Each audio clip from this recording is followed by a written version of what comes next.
Bien, je pense sentir de la fébrilité parmi certains et je pense aussi que le temps des CCF ne doit pas forcément être très loin. Vous êtes inquiet, c'est normal. Moi, je vous interpelle quand même sur le fait que normalement, mes collègues ont dû vous donner tous les éléments pour pouvoir vous en sortir. Et je vous interpelle peut-être sur votre méthode de travail, parce que je vois mal mes collègues ne pas vous donner tous les éléments. Alors, la problématique qui m'est posée, c'est comment est-ce que, à partir d'une concentration molaire, je peux arriver à une valeur de pH. Alors, je vais voir dans un premier temps sur une première vidéo avec les acides. Bien entendu, je suis en niveau bac pro, donc plutôt les acides forts. Donc je vous rappelle, je vous ai remis l'acide chlorhydrique, l'acide nitrique, l'acide sulfurique. Si on veut couper les cheveux en 4, normalement, je pourrais me faire taper sur les doigts, puisqu'il faudrait que le haut de l'anion nitrate soit plus important. Et puis, ça, c'est un petit outil que je vous conseille de mettre. Donc, vous voyez que c'est un rectangle qui est séparé en deux par la diagonale. Et puis, vous avez H3O+ entre crochets. Alors, normalement, avec les acides, il n'est pas rare de réaliser une dilution. Donc, par une dilution, si j'ai un pH au départ, par la dilution,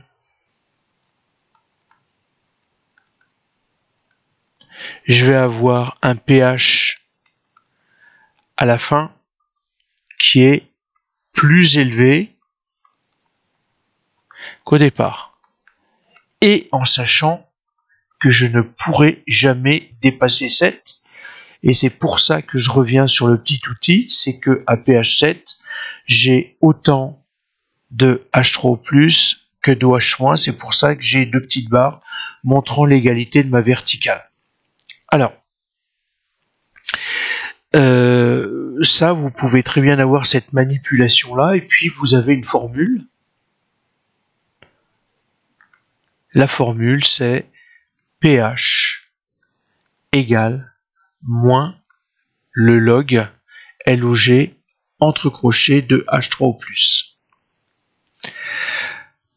Alors, vous verrez tout à l'heure, mais je vous interpelle dès maintenant. J'ai déjà vu dans les copies bon nombre de fois on remplace H3O+ par sa valeur. Non, s'il vous plaît. Je voudrais vous rappeler ça dans les grandeurs. Mesurer, on a parlé de la concentration massique.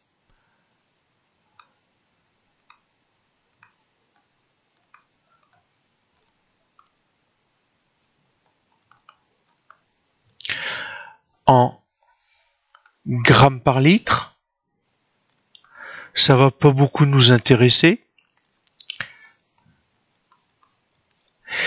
Et puis, c'est la concentration molaire en mol MOLE par litre de symbole MOL / grand L. Et vous avez une troisième concentration molaire, c'est la concentration molaire du cation hydronium en solution. Donc c'est la concentration molaire du cation hydronium. Donc dans les classes antérieures, en seconde pro, normalement, on a dû commencer déjà à vous présenter H3O+, cation hydronium, en solution. Et donc, c'est aussi en mol par litre. Et c'est en fait avec cette concentration molaire en solution que on va pouvoir calculer un pH. Alors, la difficulté qui semble vous préoccuper, c'est le fait que comment je vais passer de la concentration molaire à la concentration molaire en solution, eh bien, il va falloir écrire les équations de dissociation de l'acide dans l'eau. Je m'explique. Quand j'ai un acide, sa formule chimique, je peux l'écrire de manière générale à H. Et quand je vais le mélanger avec l'eau,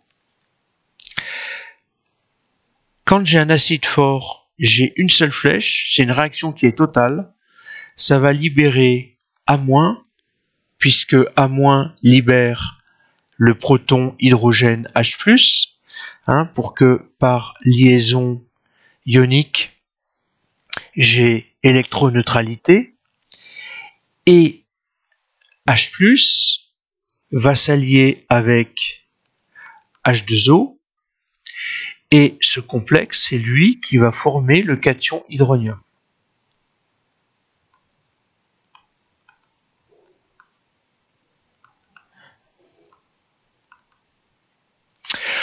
Alors quand vous avez, et c'est ça qu'on appelle l'équation de dissociation de l'acide ou d'un acide dans l'eau.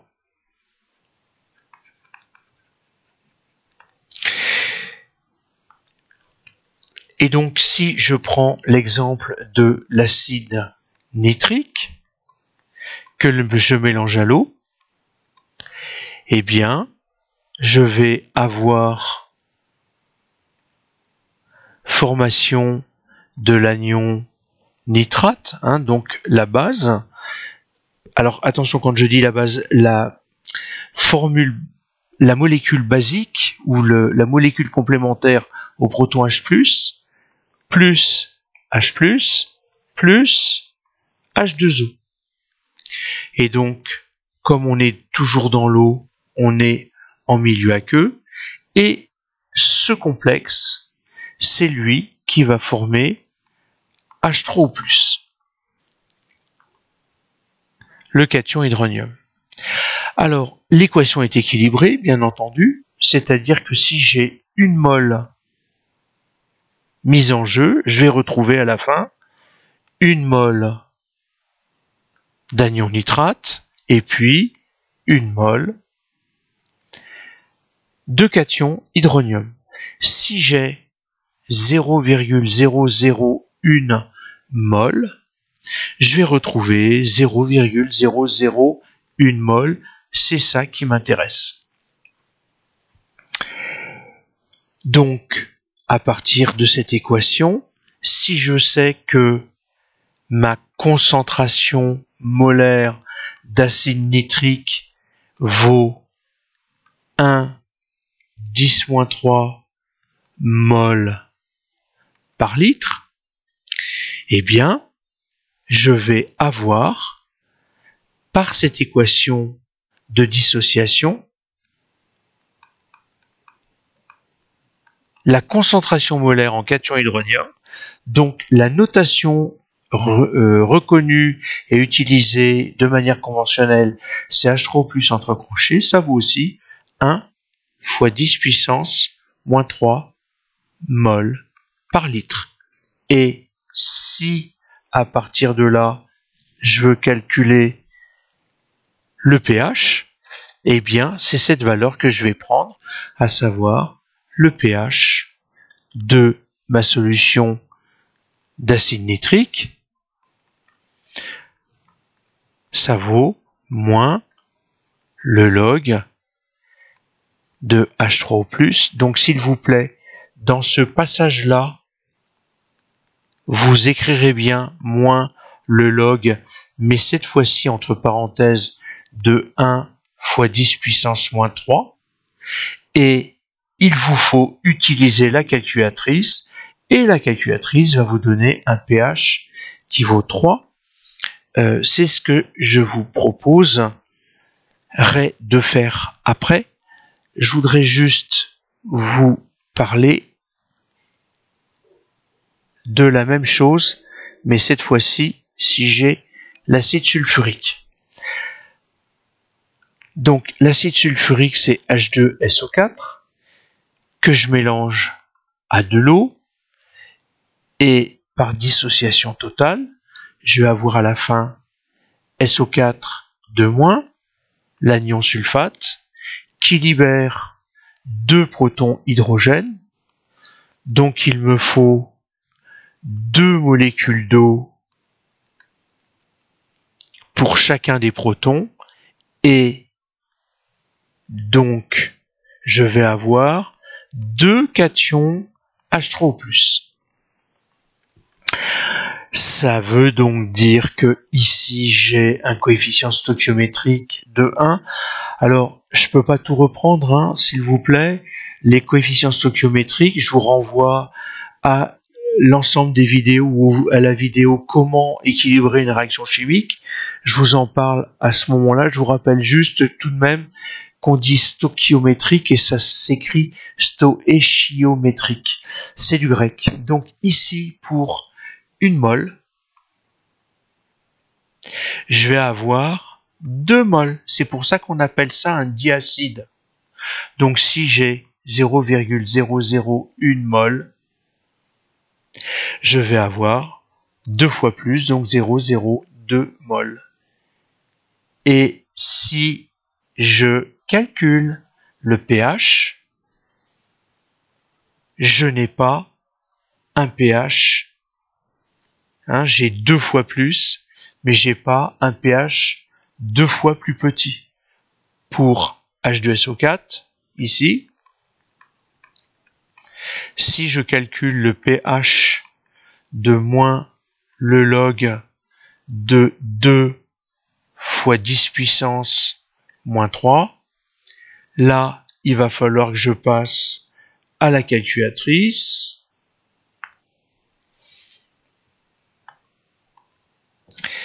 Et si j'écris moins, attention, entre parenthèses, le log de 2, attention, c'est caché chez Texas, c'est EE, donc c'est seconde, virgule.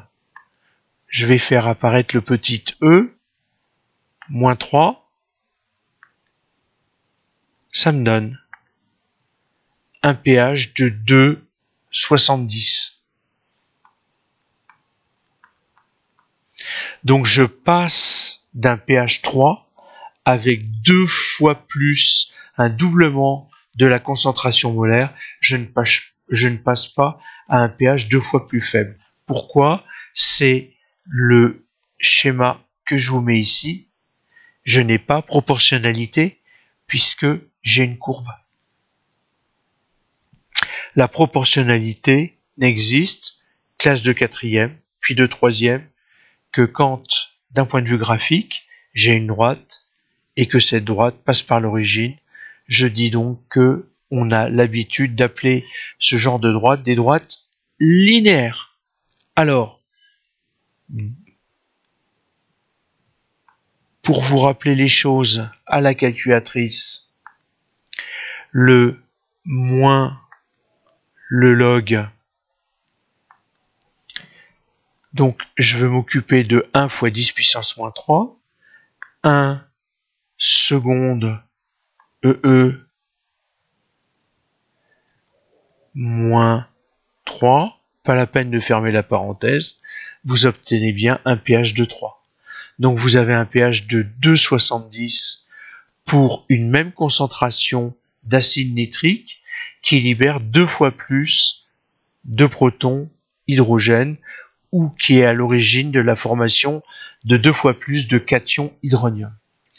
Donc, voilà ce que je voulais vous présenter et répondre aux questions et aux attentes qui m'ont été formulées.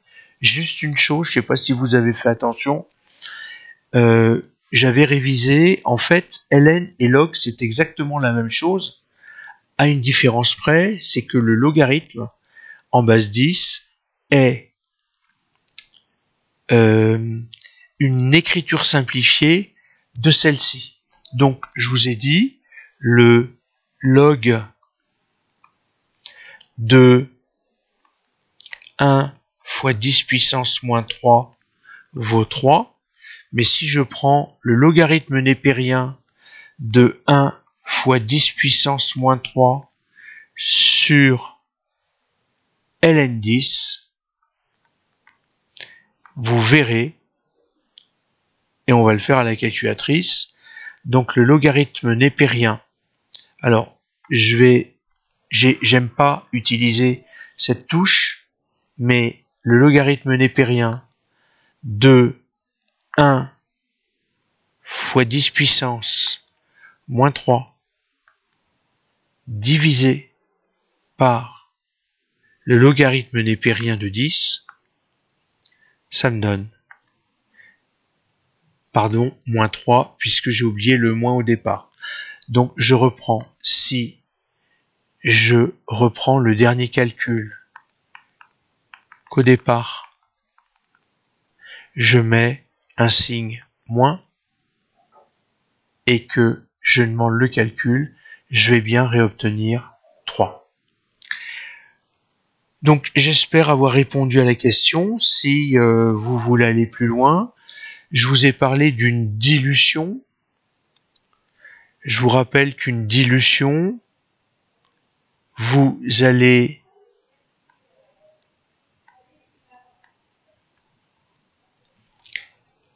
rajouter de l'eau. Vous avez besoin d'une pipette, d'une fiole. Une dernière petite chose, en connaissant H3O+, et sa concentration, vous pouvez calculer un pH. D'accord? Donc pH, la formule c'est moins LOG, moins le log base décimale de la concentration molaire en solution d'H3O+. Si vous voulez connaître cette concentration en H3O+,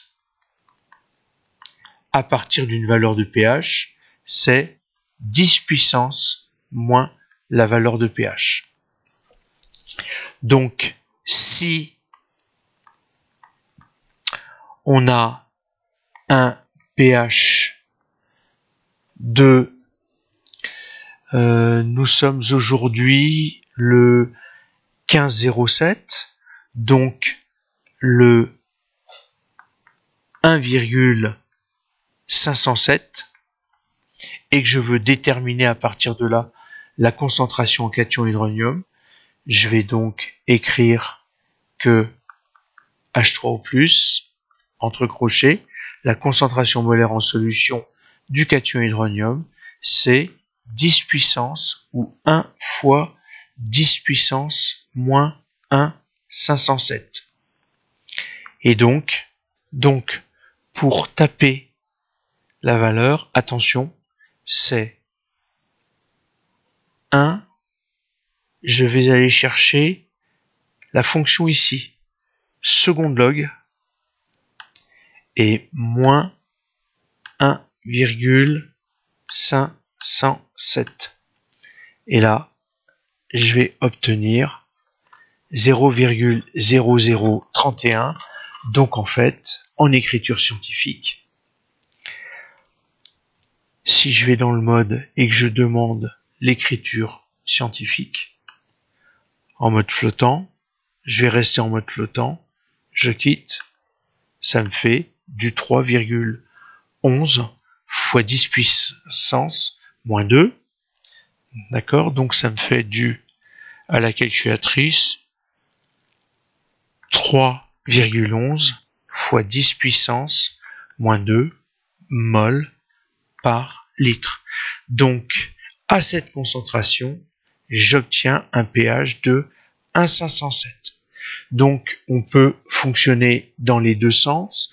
On dit que LOG a pour réciproque 10 puissance X. Donc, je vous interpelle, c'est bien cette valeur-là, parce que si vous prenez l'écriture exposant, vous ne pouvez rentrer que des valeurs sans virgule. Donc c'est bien cette valeur-là, cette fonction-là, c'est une fonction, hein, c'est pas une valeur, qu'il faut utiliser.